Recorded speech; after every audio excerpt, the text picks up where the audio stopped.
Morning নমস্কাৰ সকলোকে স্বাগতম জনাইছোঁ বিশ্বাস উন্নতি গুৰুত্বপূৰ্ণ ভিডিঅ'লৈ আপোনালোকে চাই আছে এডিআৰই এক্সামৰ model question paper part 2 so' সদায় দৰে আজি ৰাতিপুৱাই আপোনালোকৰ কাৰণে লৈ আহিছোঁ আগন্তুক পৰীক্ষাত আহিবলগীয়া কেইটামান গুৰুত্বপূৰ্ণ কুৱেশ্যন মই যোৱাকালি কৈছিলোঁ যে আজি এক্সাম পতা হ'ব চ' মুঠ 30টা কুৱেশ্যন আছে টোটেল 60 নম্বৰ আছে প্ৰতিটো কুৱেশ্যনত 2 নম্বৰকৈ আছে কোনে কিমানটা কুৱেশ্যন শুদ্ধকৈ এটেণ্ড কৰিব পাৰিলা মোক কমেণ্ট কৰিবা শেষত মই প্ৰতিজনৰে কমেণ্টবোৰ পঢ়িম আৰু শুদ্ধ উত্তৰ দিগোটা কেইজনৰ মই নামবোৰ কমিউনিটি পোষ্টত মই দি দিম গতিকে কিমানজনে শুদ্ধ উত্তৰ দিলে মই কমেণ্ট কৰাৰ আগতে মই শুদ্ধ উত্তৰ দিয়াৰ আগতে আপোনালোকে কমেণ্ট কৰি এনসাৰবোৰ দিব লাগিব ওকে এইখন অকল মডেল কুৱেশ্যন বুলি ধৰি নলব এইখনত 100% কমন হ'ব পাৰে যদি আপোনালোকে কুৱেশ্যন পেপাৰ কেইখন ভালকৈ চাই ভালকৈ পঢ়ে আৰু যদি এতিয়ালৈকে শুই উঠা নাই সোনকালে শুই উঠাৰ অভ্যাস কৰক কাৰণ আমাৰ দুটাকৈ ক্লাছ আহিব আপোনালোকে কক ক্লাছ কেইটা লাগে মই ভাবিছোঁ দুটাকৈ ক্লাছ কৰিম এটা আপোনাৰ মডেল কুৱেশ্যন পেপাৰ ক্লাছ থাকিব মৰ্নিং 8টা বজাত আৰু এটা আপোনাৰ আবেলি সময়ত এটা ক্লাছ কৰিম আপোনাৰ জিকে মেথছ ৰিজনিং সকলোবোৰ ইংলিছ আদি কৰি সকলোবোৰ কুৱেশ্যন থাকিব চ' দুটা স্পেচিয়েল ক্লাছ হ'ব চ' কোনে কোনে খাজু আছা হাউ ইজ দ্য জোষ্ট চাকৰি লাগেনে যদি লাগে শুই সোনকালে উঠিবা ওকে কাৰণ শুই থকা শিয়ালে হাত ধৰিব নোৱাৰে বেছি কথা নকওঁ আমনি নকৰোঁ মৰ্নিং ফ্ৰেছ হৈ আছে মাইণ্ডটো গতিকে ফ্ৰেছ মাইণ্ডত আহকচোন 30টা কুৱেশ্যন আমি ইজিলি কমপ্লিট কৰি দিওঁ আহক তো আজি ফাৰ্ষ্ট কুৱেশ্যনছ আপোনালোকৰ মোবাইল স্ক্ৰীনত কোন বছৰৰ পৰা গুৱাহাটীত বৰদলৈ ট্ৰফি ফুটবল টুৰ্ণামেণ্ট আৰম্ভ হৈছিল From which year Bordoloi Trophy football tournament was started in Guwahati? একদম সিম্পল কুৱেশ্যন সিম্পল উত্তৰ দিয়ক সময় দিছোঁ কমেণ্টত যাতে শুদ্ধ উত্তৰ আহে আপোনালোকে মই মোৰ এনসাৰ কোৱাৰ পিছত আপোনালোকে এনসাৰ নিদিব দেই মই গম পাম কিন্তু আৰু এইটো লাইভ ক্লাছ চলি আছে আপোনালোকৰ গমে পাইছে চ' এনসাৰবোৰ দিবলৈ ট্ৰাই কৰক কোন বছৰৰ পৰা গুৱাহাটীত বৰদলৈ ট্ৰফি ফুটবল টুৰ্ণামেণ্ট আৰম্ভ হৈছিল কোনে কোনে শুদ্ধ উত্তৰ দিব পাৰিছা মৰ্নিং ক্লাছটো কৰি কেনেকুৱা লাগিল শেষত জনাবলৈ নাপাহৰিব দেই সকলোৱে ৰেটিং দিবা আৰু যিসকল ষ্টুডেণ্ট আমাৰ প্ৰথম আজি ক্লাছত জইন হৈছে বা আমাৰ আগৰ ভিডিঅ'বোৰ চোৱা নাই তোমালোকক এটা কথা কৈছোঁ আমাৰ আছামীয়াৰ বুকৰ চিৰিজটো দি থৈ দিয়া আছে আপোনালোকে জানে যে এডিআৰই এক্সামত 52 আপোনাৰ জিকে কুৱেশ্যন আহিব চ' 50 যেহেতু জিকে কুৱেশ্যন আহিব সকলোবোৰ কুৱেশ্যন আপোনালোকে চোৱাত দৰকাৰ ইণ্ডিয়ান জিকাৰ কাৰণে আপোনালোকে আমাৰ লুচেন জিকে চিৰিজটো চাব পাৰে অলৰেডি আমি দি থৈ দিছোঁ আগৰ পৰাই আমি প্ৰিপাৰেশ্যন চলাই আছোঁ যিসকলে আমাৰ ভিডিঅ' চাইছে তেওঁলোকে গম পায় আছামীয়াৰ বুকৰ চিৰিজটো অলৰেডি দিয়া আছে আছামীয়াৰ বুকৰ চিৰিজ মাজতে বহুকেইটা কুৱেশ্যন আমি ডিছকাছ কৰিলোঁ গতিকে যাব চাব আৰু লগতে এডিআৰই স্পেচিয়েল ক্লাছো আছে সকলোবোৰ ক্লাছ ধুনীয়াকৈ দি থৈ দিছোঁ কি কৰি আছে আপুনি যাওক চাওক আৰু যদি চেনেলটো ভাল লাগে যদিহে ভাল লাগে ছাবস্ক্ৰাইব কৰি থৈ দিয়ক ইয়াৰ শুদ্ধ উত্তৰটো মই কৈ দিছোঁ শুদ্ধ উত্তৰটো হৈছে য়েছ 1952 ওকে 1952ত গুৱাহাটীত বৰদলৈ ট্ৰফি ফুটবল টুৰ্ণামেণ্ট আৰম্ভ হৈছিল মনত থাকিব option A is right answer okay next কুৱেশ্যনটোলৈ আহিছোঁ কোন বছৰত ব্ৰহ্মপুত্ৰ নদীৰ ওপৰত শৰাইঘাট দলং উদ্বোধন কৰা হৈছিল in which year Saraighat bridge was inaugurated over the river Brahmaputra যিকেইটা কুৱেশ্যন আমি ডিছকাছ কৰিম আজি বহুত ইম্পৰ্টেণ্ট হ'ব কিন্তু এইটো এটা মক টেষ্ট এক্সাম এটা পাতিছোঁ 30টা কুৱেশ্যন গতিকে 30টা কুৱেশ্যনৰ শুদ্ধ উত্তৰটো কমেণ্ট কৰক কোন বছৰত ব্ৰহ্মপুত্ৰ নদীৰ ওপৰত শৰাইঘাট দলং উদ্বোধন কৰা হৈছিল একদম শুদ্ধ উত্তৰটো হৈছে অপশ্যন চি য়েছ 1962ত গুৱাহাটীত শৰাইঘাটৰ দলং উদ্বোধন কৰা হৈছিল option C is a right answer okay next কুৱেশ্যনটোলৈ আহিছোঁ অসমত নটৰাজৰ প্ৰথম ভ্ৰাম্যমাণ থিয়েটাৰ আৰম্ভ কোনে কৰিছিল the first mobile theatre of Assam Natraj was started by Natraj থিয়েটাৰৰ নাম শুনিছে নহয় বৰ্তমান কি থিয়েটাৰ আছে Kohinoor theatre Abahan theatre Rajtilak theatre এনেকুৱা ধৰণৰ বহুতো নতুনকৈ আপোনাৰ থিয়েটাৰ আছে কিন্তু অসমৰ নটৰাজৰ প্ৰথম ভ্ৰাম্যমাণ থিয়েটাৰখন নাম কি বা কোনে উদ্বোধন কৰিছে কোনে আৰম্ভ কৰিছিল একদম কাৰেক্ট উত্তৰটো কমেণ্ট কৰক য়েছ অচ্যুত লহকৰে অসমৰ নটৰাজৰ প্ৰথম ভ্ৰাম্যমাণ থিয়েটাৰ আৰম্ভ কৰিছিল আৰু সেই থিয়েটাৰখনৰ নাম কি হ'ব পাৰে কোনখন থিয়েটাৰ অচ্যুত লহকৰে আৰম্ভ কৰা থিয়েটাৰখনৰ নাম কি কোনে ক'ব পাৰে নেক্সট কোৱেশ্চনটো লাইছো অসমত প্ৰথমবাৰৰ বাবে ৰাষ্ট্ৰীয় খেলৰ আয়োজন কিমান চনত কৰা হৈছিল Assam host the national games for the first time in কিমান চনত অসমত প্ৰথমবাৰৰ বাবে ৰাষ্ট্ৰীয় খেলৰ আয়োজন কৰা হৈছিল অকণমান ভাবি কেনে উত্তৰ দিব এইটো আপোনালোকৰ এটা অনলাইন এক্সাম বুলি ধৰি লওক কাৰণ অনলাইন ক্লাছ কৰি আছোঁ অনলাইন এক্সাম আপোনালোকৰ আগত যিহেতু মই লাইভ ক্লাছ আনিব পৰা নাই এইটো নাভাবিব যে মই আপোনালোকক উত্তৰবোৰ দিলে আপোনালোক গম পাব মই চাই থাকোঁ আপোনালোকৰ কমেণ্টবোৰ চাই থাকোঁ কোনে কিমান কমেণ্ট কৰিছে গতিকে সকলোৱে যদি আজি 30টা কুৱেশ্যনৰ ভিতৰত 30টাই যদি আপোনালোকে এটেণ্ড কৰিব বিচাৰে বা 30টা শুদ্ধ উত্তৰ দিব বিচাৰে তেনেহ'লে মন দি কেনে আমাৰ চিৰিজ কেইটা চাব আৰু যিকেইটা চিৰিজত আমি অলৰেডি আগতে ভিডিঅ' দিছোঁ সেইকেইটা চিৰিজৰ ওপৰতেই আপোনালোকৰ আজিৰ মডেল কুৱেশ্যন পেপাৰখন অ'কে সেইকেইটা কুৱেশ্যনৰ ওপৰতে বেছ কৰি গতিকে কোনে কিমান ভালকৈ আমাৰ ভিডিঅ'বোৰ চাইছে মই আজি গম পাম অসমত প্ৰথমবাৰৰ বাবে ৰাষ্ট্ৰীয় খেলৰ আয়োজন কৰা হৈছিল কিমান চনত য়েছ 2007 2007 চনত okay option D is right answer 2007 চনত অসমত প্ৰথমবাৰৰ বাবে ৰাষ্ট্ৰীয় খেলৰ আয়োজন কৰা হৈছিল নেক্সট কুৱেশ্যনটোলৈ আহিছোঁ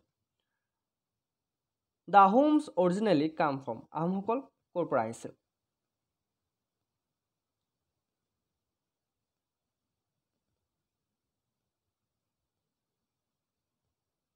আহোমসকল প্ৰথমে yes the right answer is option A is right answer Maulung okay option A is right answer কিন্তু ইয়াৰে আৰু এটা এনচাৰ আছে এই এনচাৰটো কোনে ক'ব পাৰিব আহোমসকল ক'ৰ পৰা আহিছিল এইটো এনচাৰ বহুতে নাজানে আৰু বহুতে জানেও মোক সেইটো এনচাৰ আপোনালোকে কৈ দিয়ক কিন্তু মাউলুঙৰ পৰা আপোনালোকে এইটো এনচাৰ আপোনালোকে মনত ৰাখক okay the Ahom originally came from Maulung okay option A is right answer next কুৱেশ্যনটোলৈ আহিছোঁ উচ্চ অসম ব্ৰিটিছ সাম্ৰাজ্যৰ লগত সংযুক্ত হৈছিল কিমান চনত আপাৰ আছাম বা উজনি অসম বুলি যে কওঁ উচ্চ অসম ব্ৰিটিছ সাম্ৰাজ্যৰ লগত কিমান চনত সংযুক্ত হৈছিল upper Assam was annexed to British empire in কিমান চনত আপাৰ আছাম ব্ৰিটিছ সাম্ৰাজ্যৰ লগত সংযুক্ত হৈছিল বাৰু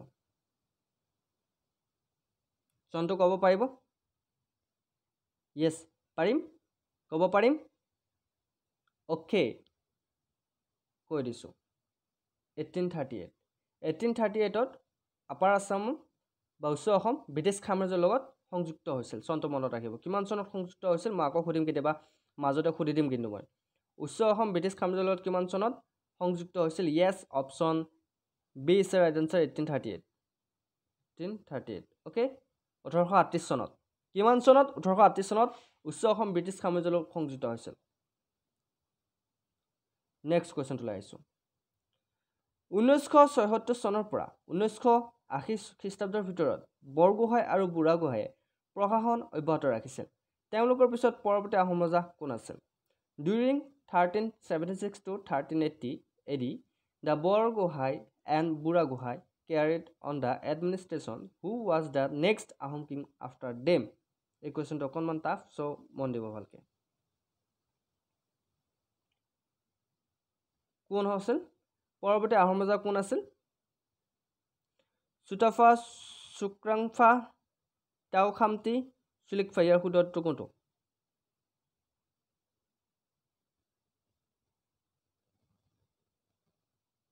য়েছ option C is right answer Taokhamti okay Taokhamti হৈছে পৰৱৰ্তী ৰজা ইয়াতে আছাম হিষ্ট্ৰীৰ কুৱেশ্যন আছে চ' যিবিলাক কুৱেশ্যন আপোনাৰ অলৰেডি আপোনাৰ পৰীক্ষাত অহা কুৱেশ্যনো ইয়াতে দিছোঁ আপোনালোকে চাব আৰু এক্সট্ৰাকৈ নালাগে যে আগৰ কুৱেশ্যন পেপাৰখন আপোনালোকে চাবলৈ প্ৰয়োজনীয় অ'কে নেক্সট কুৱেশ্যনটোলৈ আহিছোঁ দিহিঙীয়া ৰজাই 1531 খ্ৰীষ্টাব্দত কছাৰীসকলক পৰাস্ত কৰে দিহিঙীয়া ৰজাৰ আহোমৰ নাম কি Dihingia Raja defeat the Kacharis in 1531 AD what is the Ahom name of Dihingia Raja আমি যে কওঁ দিহিঙীয়া ৰজা কোন আছিল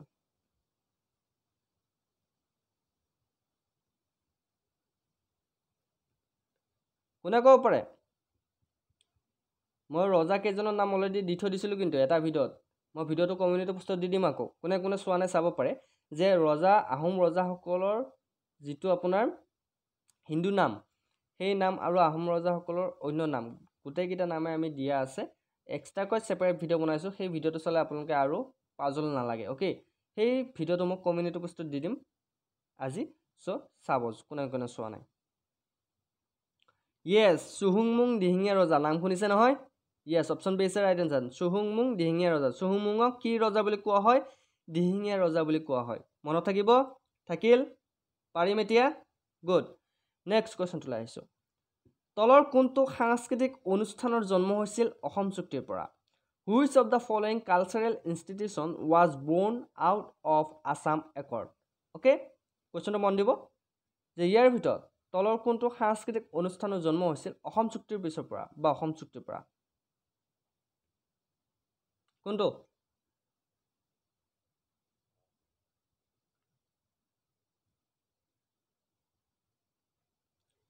একদম correct option C Srimanta Sankardev Kalakshetra Assam চুক্তিৰ পিছৰ পৰা বা অসম চুক্তিৰ পৰাই এই সাংস্কৃতিক অনুষ্ঠানৰ জন্ম হৈছিল কি জন্ম হৈছিল শ্ৰীমন্ত শংকৰদেৱ কলাক্ষেত্ৰ আৰু শ্ৰীমন্ত শংকৰদেৱ কলাক্ষেত্ৰ ক'ত আছে বাৰু অসমৰ কোনখন ঠাইত আছে মোক কমেণ্ট কৰি জনাব নেক্সট কুৱেশ্যনটোলৈ আহিছোঁ ডিমাপুৰ ৰাজধানী আছিল Dimapur was the capital of Dimapur কাৰ ৰাজধানী আছিল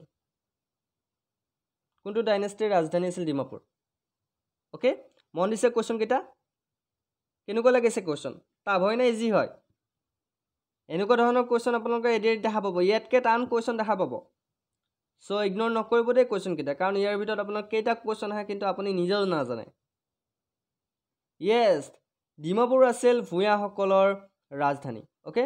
হয়তো মই কাৰেক্ট নহ'ব পাৰোঁ কোনোবা এটা কুৱেশ্যনত আপোনালোকে চাই ল'ব দেই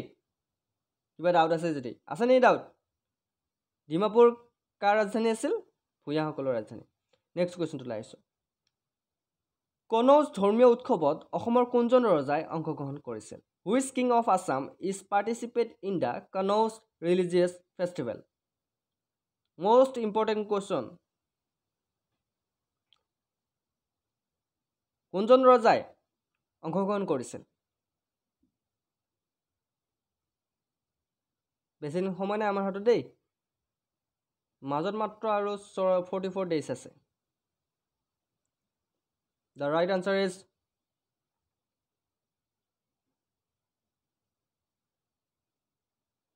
option D. ভাস্কৰ বৰ্মন ভাস্কৰ বৰ্মনে কনৌজ ধৰ্মীয় উৎসৱত অংশগ্ৰহণ কৰিছিল নেক্সট কুৱেশ্যনটোলৈ আহিছোঁ কাৰ ৰাজত্বৰ পৰাই আহোম মুদ্ৰাত সংস্কৃত ভাষা ব্যৱহাৰ হৈছিল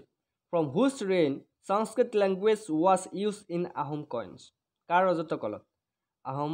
আহোমৰ মুদ্ৰাত সংস্কৃত ভাষা ব্যৱহাৰ হৈছিল ইয়াৰ আগত কি ভাষা আছিল বাৰু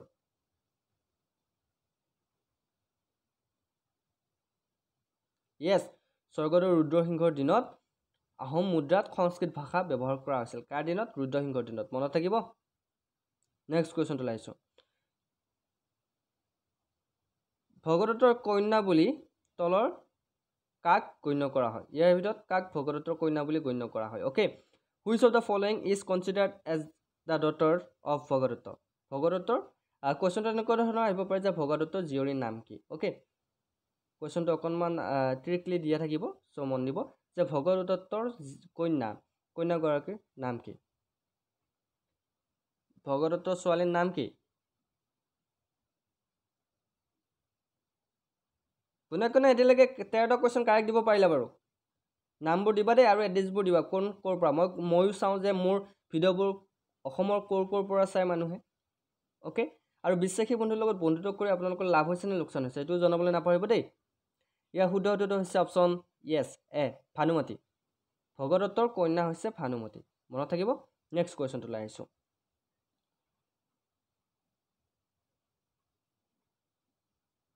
The war between Nara and Ahom was took place during whose reign?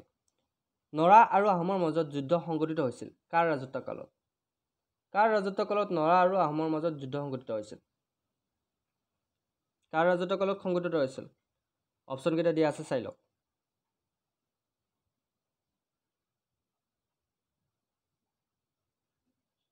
য়েছ চুটেফাৰ ৰাজত্ব কালত নৰা আৰু আহোমৰ মাজত যুদ্ধ সংঘটিত হৈছিল এতিয়া মোক আপোনালোকে ক'ব লাগে যে চুটেফাৰ আন এটা নাম কি বা কোনজন ৰজাক চুটেফাৰ বুলি কোৱা হয় অ'কে এই কুৱেশ্যনটো আপোনালোকৰ কাৰণে এৰি দিলোঁ মন দিব আৰু কুৱেশ্যনটো এনচাৰ দিয়ক চুটেফাৰ আন এটা নাম কি চুহুংমুঙৰ আন এটা নাম মই কৈয়ে দিলোঁ দিহিঙীয়া ৰজা চুটেফাৰ আন এটা নাম কি আপোনালোকে মোক কমেণ্ট কৰি জনাওক নেক্সট কুৱেশ্যনটোলৈ আহিছোঁ কাৰ্টুনৰ প্ৰচলন কৰা প্ৰথম অসমীয়া আলোচনীখন কি আছিল The first Assamese magazine to have introduced cartoon was. Most important question কিন্তু কতো দেখা নাই কিন্তু এনেকুৱা ধৰণৰ question আপোনালোকে প্ৰথম কাৰ্টুন কোনখন আলোচনীত প্ৰচলন কৰা হৈছিল অসমৰ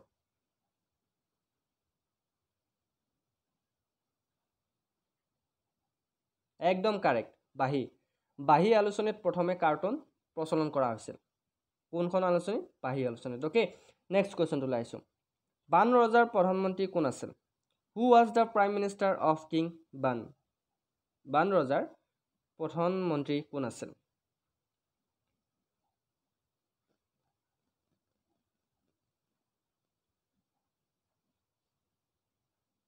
শুদ্ধটো হৈছে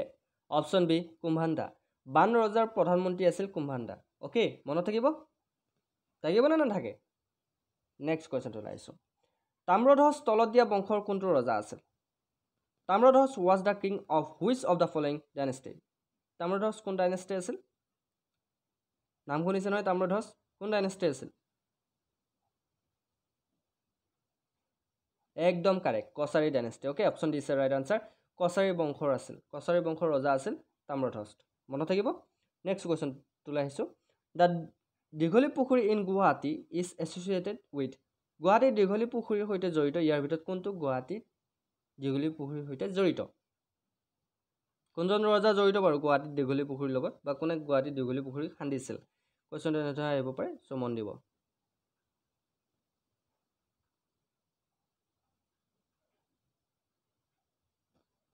Yes, the correct answer is Bhagadatta option C is right answer Guwahati Dighali পুখুৰীৰ লগত ভগদত্ত জড়িত হৈছে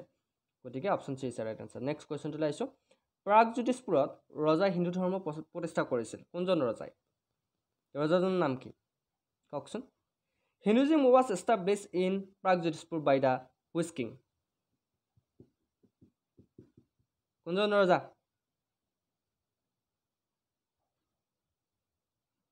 মই বাবু পঢ়িবলৈ মন যোৱা নাই কি জানি আপোনালোকৰ সেইকাৰণে কমেন্টবোৰ কৰা নাই হেমাহি কৰিছে ন ঠিক আছে একদম শেষ সময়ত যেতিয়া কোৱেশ্চন পেপাৰখন হাতত ল'ব যেতিয়া এইবোৰ কোৱেশ্চন আহিব তেতিয়া কিন্তু মনত নেপেলাব বিশ্বাসী বন্ধু কাৰণ আমি অলৰেডি বহুকেইটা কোৱেশ্চন ডিসকাস কৰিছো বহুত ইম্পৰ্টেন্ট কোৱেশ্চন সো এনসাৰবোৰ কৰক কমেন্ট কৰক প্ৰাগজ্যোতিষপুৰত ৰজা হিন্দু ধৰ্ম প্ৰতিষ্ঠা কৰিছিল কোনজন ৰজা ইয়েস অপচন এ নৰকাসুৰে প্ৰাগজ্যোতিষপুৰত হিন্দু ধৰ্ম প্ৰতিষ্ঠা কৰিছিল নেক্সট কোৱেশ্চন তুলাই আহিছো হু was the president of Assam Sahitya Sabha held at Shillong in 1953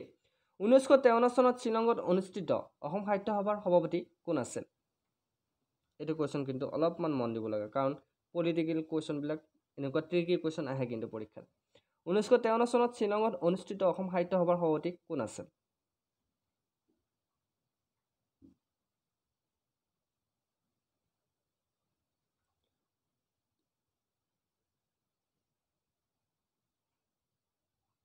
The right answer is Surya Kumar Bhuya. Okay, Surya Kumar Bhuya আছিল 1953 চনত শ্বিলঙত অনুষ্ঠিত হোৱা অসম সাহিত্য সভাৰ সভাপতি মনত থাকিব ওকে নেক্সট কোৱেশ্চন টো লাইছো অসমত প্ৰথমবাৰৰ বাবে পঞ্চায়ত ৰাজ কেতিয়া গঠন কৰা হৈছিল বা কেতিয়া গঠন হৈছিল পঞ্চায়ত ৰাজ was formed in Assam for the first time অসমত প্ৰথমবাৰৰ বাবে পঞ্চায়ত ৰাজ কিমান চনত গঠন কৰা হৈছিল ইয়াৰ শুদ্ধ উত্তৰটো হৈছে 19 yes তাৰ পিছত কি হ'ব 6 yes 0 1960 option D is the right answer 1960 চনত অসমত প্ৰথমবাৰৰ বাবে পঞ্চায়ত ৰাজ গঠন হৈছিল ওকে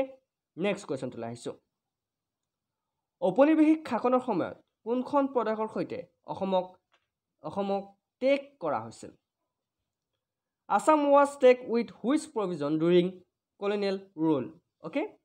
কোৱেশ্চনটো মন দিব দেই অকনমান গুৰুত্ব দিলে এইটো কোৱেশ্চন বুজি পাব যে ঔপনিবেশিক শাসনৰ সময়ত কোনখন প্ৰদেশৰ সৈতে অসমক টেক কৰা হৈছিল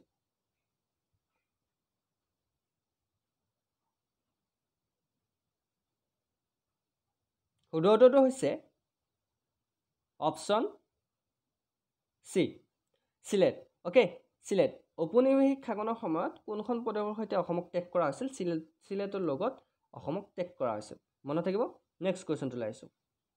মানিক চন্দ্ৰ বৰুৱাই তলৰ কোনটো সংঘ গঠন কৰিছিল which of the following association was form by Manik Chandra Barua Manik Chandra বৰুৱাই তলৰ কোনটো সংঘ গঠন কৰিছিল ইয়াৰ ভিতৰত কোনটো সংঘ তেখেতে গঠন কৰিছিল এইটো কুৱেশ্যন কিন্তু আহে পৰীক্ষাত প্ৰায় আহে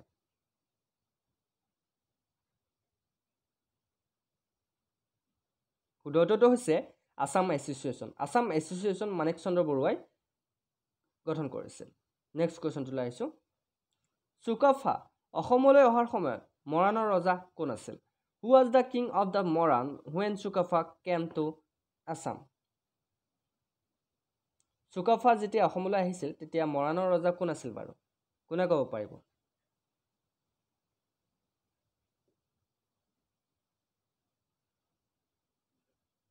The right answer is Baransa. Sukaphaa অসমলৈ অহাৰ সময়ত মৰাণৰ ৰজা আছিল বাৰানসা মনত ৰাখিব নেক্সট কুৱেশ্যনটো লাইছো কমতা নামৰ শক্তিশালী ৰাজ্যৰ বিৰুদ্ধে আহোমৰ প্ৰথম যুদ্ধৰ সময়ত আহোমৰ ৰজা কোন আছিল who was the Ahom king during the first war of Ahom against a powerful kingdom called Kamata. Okay, Kamata নাম শুনিছে কমতাৰ ৰজা কোন আছিল কমতা নামৰ শক্তিশালী ৰাজ্যৰ বিৰুদ্ধে আহোমৰ প্ৰথম যুদ্ধৰ সময়ত আহোমৰ ৰজা কোন আছিল বাৰু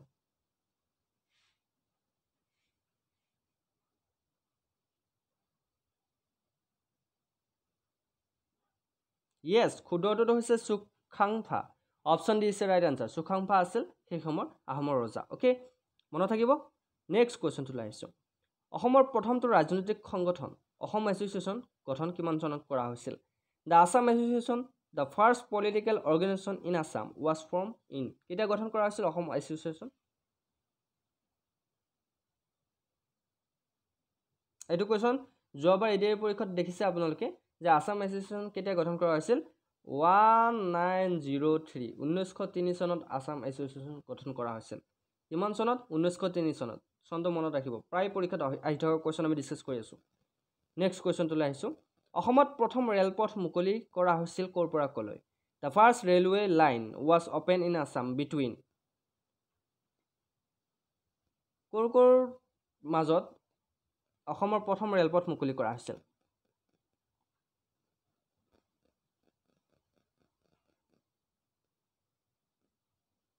Yes, অসমৰ প্ৰথমটো ৰেলপথ মুকলি কৰা হৈছিল ডিব্ৰুগড়ৰ পৰা গুৱাহাটীলৈ গতিকে option B is right answer Dibrugarh to Guwahati the first Assam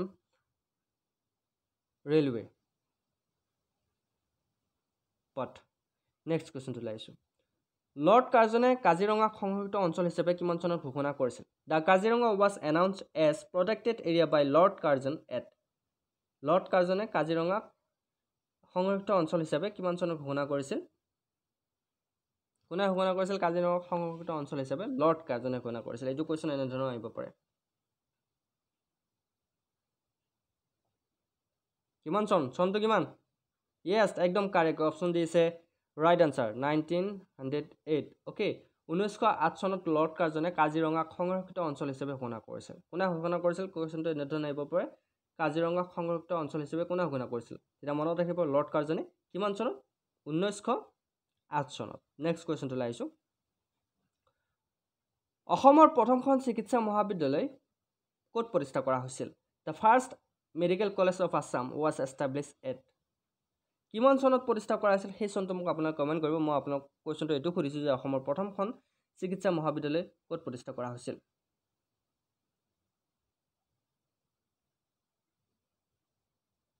শুদ্ধটো হৈছে ডিব্ৰুগড় অসমৰ প্ৰথমখন চিকিৎসা মহাবিদ্যালয় ক'ত প্ৰতিষ্ঠা কৰা হৈছিল ডিব্ৰুগড়ত প্ৰতিষ্ঠা কৰা হৈছিল আৰু লাষ্ট কুৱেশ্যন অসমত স্বৰাজ পাৰ্টিৰ প্ৰধান কোন আছিল who was the chief of the Swaraj party in Assam কুৱেশ্যনটো চাই ল'ব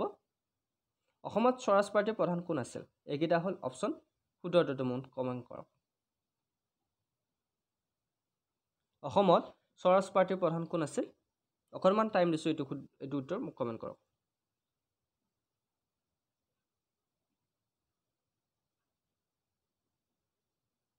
শুদ্ধটো হৈছে অসমত স্বৰাজ পাৰ্টিৰ প্ৰধান আছিল তৰুণৰাম ফুকন অ'কে তৰুণৰাম ফুকন কি আছিল অসমত স্বৰাজ পাৰ্টিৰ প্ৰধান চ' আমি এতিয়ালৈকে কেইটা কুৱেশ্যন ডিছকাছ কৰিলোঁ 30টা কুৱেশ্যন ডিছকাছ কৰিলোঁ প্ৰতিটো কুৱেশ্যন কেই নম্বৰকৈ থাকিব বুলি কৈছিলোঁ 2 নম্বৰকৈ থাকিব বুলি কৈছিলোঁ টোটেল কিমান মাৰ্কছৰ কুৱেশ্যন আমি ডিছকাছ কৰিলোঁ 60 নম্বৰ গতিকে যিকেইটা কুৱেশ্যন ডিছকাছ কৰিলোঁ এডিআৰিত আহিব পাৰেনে নিশ্চয়কৈ পাৰে কাৰণ এইখন মডেল কুৱেশ্যন পেপাৰ হয় কেই নম্বৰ পেপাৰ 2 নম্বৰ পেপাৰ চ' কোনে কোনে এই 2 নম্বৰ পেপাৰখনত আপোনালোকে এক্সামটো দি কেনে কিমানটা কুৱেশ্যন কাৰেক্ট কৰিব পাৰিলে মোক কমেণ্টত জনাবচোন প্লিজ জনাব কাৰণ তেতিয়াহে মই গম পাম যে মোৰ ভিডিঅ'ৰ দ্বাৰা আপোনালোকৰ লাভৱান হৈছে বা আপোনালোকে কিবা এটা শিকিব পাৰিছে যদিহে আপোনালোকে কমেণ্ট কৰে মই নিশ্চয়কৈ লাভালাভ হ'ম আৰু যদিহে আমাৰ ভিডিঅ'বোৰ চাই ভাল পাইছে বা আগন্তুক পৰীক্ষাৰ বাবে আমাৰ ভিডিঅ' আপোনালোকৰ কাৰণে লাভৱান বুলি ভাবিছে চেনেলটো ছাবস্ক্ৰাইব কৰি নিজৰ কৰি ল'ব কাৰণ বিশ্বাসী বন্ধু আপোনালোক কেতিয়াও নিৰাশ নকৰে গতিকে আজিৰ আমাৰ মডেল কুৱেশ্যনৰ ভিডিঅ'টো ইমানটা সমাপ্ত কৰিছোঁ আবেলি 6 বজাত আৰু এটা ভিডিঅ' আহিব গধূলিকৈ আৰু সেই ভিডিঅ'টোত স্পেচিয়েল ক্লাছ কেইটামান মিক্স কুৱেশ্যন লৈ হ'ব ৰিজনিঙো থাকিব ইংলিছো থাকিব চ' সেই ক্লাছটো কৰিবলৈ নাপাৰিব চ' এতিয়ালৈকে এৰিছোঁ অন্য এটি ভিডিঅ'ত আকৌ লগ পোৱাৰ প্ৰতিশ্ৰুতিৰে জয় হিন্দ জয় অসম